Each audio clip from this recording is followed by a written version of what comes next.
But where? Asked Wilbur. Wherever the wind takes us. High, low, near, far, east, west, north, south. We take to the breeze, we go as we please. Are all of you going? Asked Wilbur. You can't all go.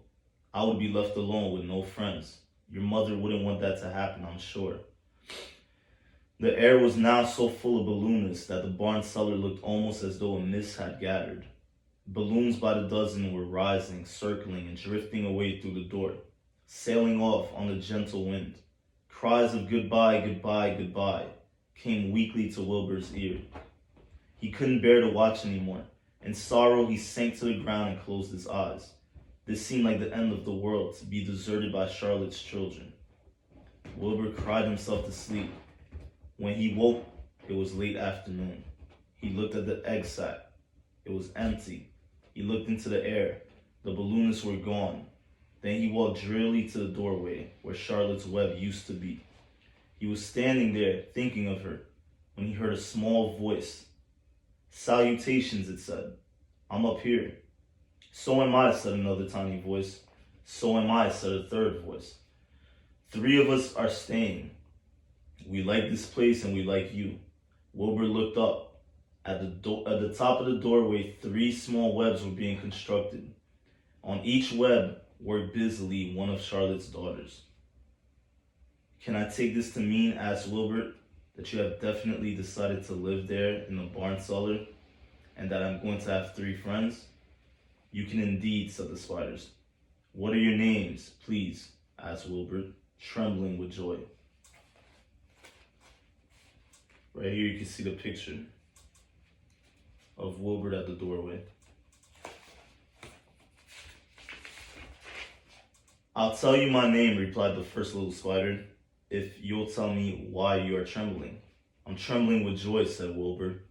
Then my name is Joy, said the first spider. What was my mother's middle initial? Asked the second spider. A, said Wilbur. Then my name is Arnia, said the spider. How about me? Asked the third spider.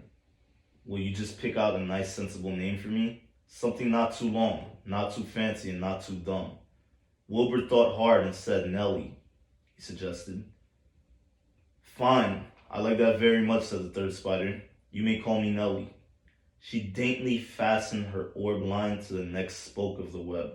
Wilbur's heart brimmed with happiness. He felt that he should make a short speech on this very important occasion. Joy, Arania, Nellie, he began. Welcome to the barn cellar. You have chosen a hollow doorway from which to string your webs. I think it is only fair to tell you that I was devoted to your mother. I owe my very life to her. She was brilliant, beautiful, and loyal to the end. I shall always treasure her memory. To you, her daughters, I pledge my friendship forever and ever. I pledge mine, said Joy. I do too, said Arania. And so do I, said Nellie, who had just managed to catch a small nap. It was a happy day for Wilbur, and many more happy, tranquil days followed. As time went on and the months and years came and went, he was never without friends. Fern did not come regularly to the barn anymore. She was grown up and was careful to avoid childish things, like sitting on a milk stool near a pig pen. But Charlotte's children and grandchildren and great-grandchildren, year after year, lived in the doorway. Each spring there were new little spiders hatching out to take the place of the old. Most of them sailed away on their balloons, but always 2 or 3 stayed and set up housekeeping in the doorway. Mrs. Zuckerman took fine care of Wilbur all the rest of his days, and the pig was often visited by friends and admirers, for nobody ever forgot the year of this triumph and the miracle of the web. Life in the barn was very good, night and day, winter and summer, spring and fall. Dull days and bright days. It was the best place to be, thought Wilbur. This warm, delicious cellar with the garrulous geese, the changing seasons, the heat of the sun, the passage of swallows, the nearness of rats, the sameness of sheep, the love of spiders, the smell of manure, and the glory of everything. Wilbur never forgot Charlotte. Although he loved the children and grandchildren dearly, none of the new spiders ever quite took her place in his heart. She was in the class by herself. It is not often that someone comes along who is a true friend and a good writer. Charlotte was both. The end. Alright, so now I'm gonna ask you a couple questions, okay? So, question number 1. Death and morality are themes in Charlotte's Web.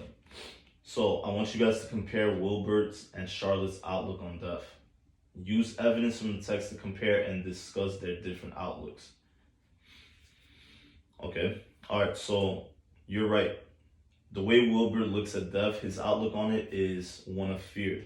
And we experience that, we witness that throughout the text, throughout the story, because Wilbert's constantly, feigning at the very thought of dying. He's walking around with anxiety and he's fearful, he's very fearful. And you're also right, because Charlotte does look at death as a natural part of life. She just knows it's something that we can't escape and all living things must die. So both of you guys answered correctly.